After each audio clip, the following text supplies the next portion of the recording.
augmentation du prix des médicaments en vue, le gouvernement envisage une hausse de la franchise médicale.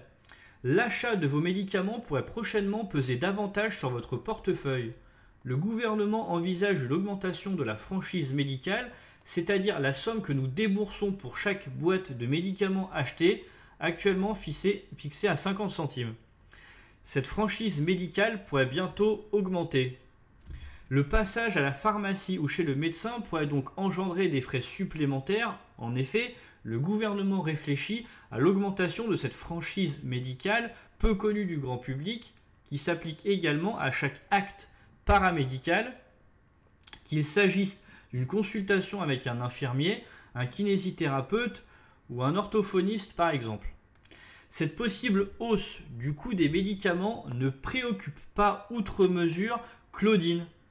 Elle déclare qu'on ajoute 50 centimes, cela ne me dérange pas, étant donné que nous payons déjà très peu.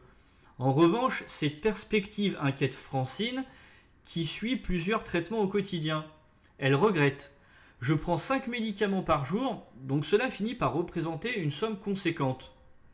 Le gouvernement envisage cette mesure non seulement dans le but de réaliser des économies, mais également pour encourager les Français à adopter une consommation plus responsable en matière de médicaments.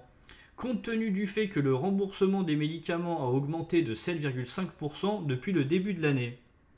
La pharmacienne Gaëlle considère cette initiative comme une bonne idée, constatant parfois un gaspillage de médicaments.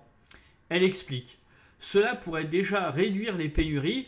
En effet, les gens ramènent souvent les boîtes non utilisées lorsque les produits se font rares, ce qui peut susciter de la frustration. » Cependant, selon Frédéric Bizard, économiste spécialisé dans les questions de santé, cette mesure n'aura pas réellement d'impact sur la responsabilisation des individus.